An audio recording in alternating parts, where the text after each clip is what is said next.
Come sta andando con il Green Pass?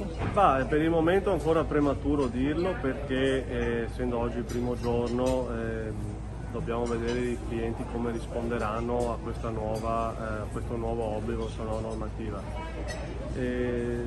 Già diversi clienti nei giorni passati con cui mi sono confrontato, che sono sprovvisti di Green Pass, mi hanno chiesto appunto come fare, e quindi l'unica soluzione ovviamente è quella di mangiare all'esterno, quindi prevedo che ci sarà più movimento all'esterno che all'interno.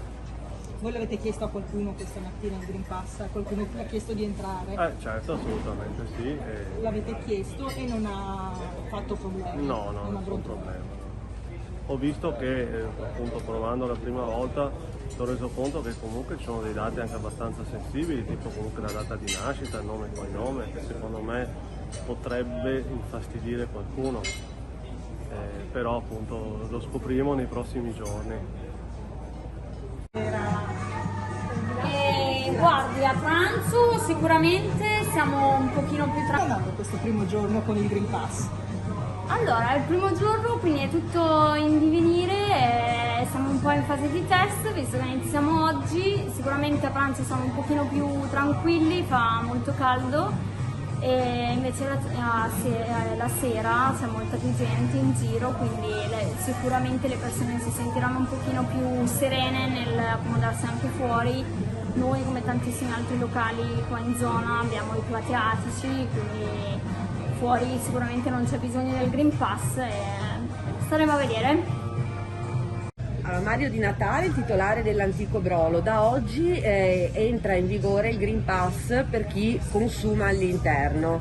Lei come si è organizzato? Ma noi per fortuna siamo organizzati bene perché all'interno non lo facciamo, sfruttiamo solamente lo spazio esterno che è questo all'aperto e quindi non abbiamo questo problema. Però io ho sentito notizie un po' vaghe su io ce l'ho il Green Pass, me lo sono fatto per sicurezza, però ho sentito diverse opinioni, sì, no, non si capisce cosa bene. Pare che da lunedì ci siano notizie più precise. Lei ha deciso di chiudere la parte interna, sì, proprio per non avere problemi. Sì. Quanti posti ha dentro? Dentro ne abbiamo una cinquantina che dentro. È un disagio questo per lei? Sì, relativamente sì, è un disagio.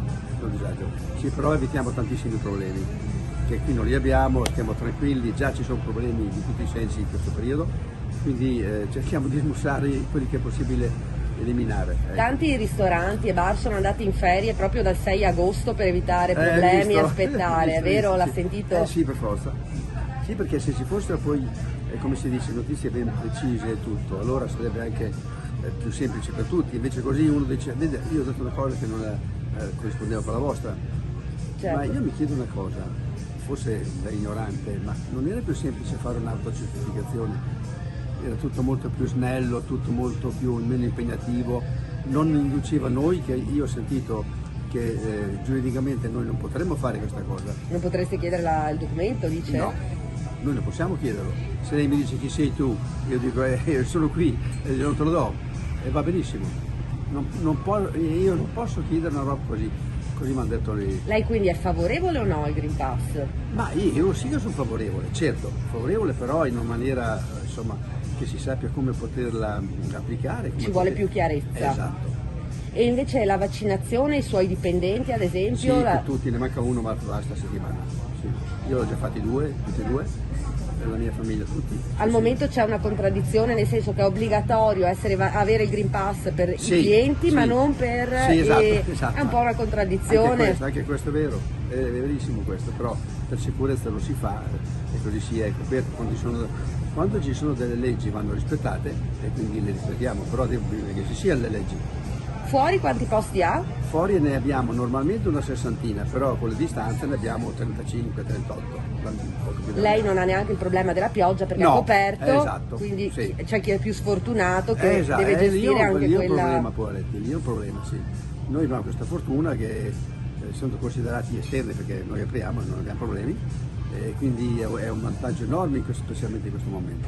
Il lavoro comunque è molto meno rispetto al normale. No, le dirò che come numericamente siamo lì, non è che siamo molto contenti di questo. È cambiato il modo di mangiare, la gente mangia meno, beve meno, però si vede nella gente che arriva una grande voglia di restare seduti a tavola e di ricominciare alle vecchie nostre abitudini, che sono poi belle, perché la tavola non è solo nutrirsi, è anche un po' ludico, se vogliamo. Certo, la criticità sarà poi con l'inverno che farà Esatto, freddo e esatto. là. Allora lì cominciano i problemi, ma speriamo di avere regole ancora precise, allora, ecco, che non ci sia più bisogno, speriamo. Ultima cosa, cosa direbbe Sì. a chi non si vuole vaccinare, non è scettico? Ma io dico che bisogna rispettare tutti quanti, però se ci sono delle regole imposte da gente che è il suo mestiere, vanno rispettate. Cioè io non sono in grado di capire se sì o se no, però se me lo dice il professor Palù, devo credere a Palù, non posso non crederci, questo è il senso. Grazie. Prego. Grazie.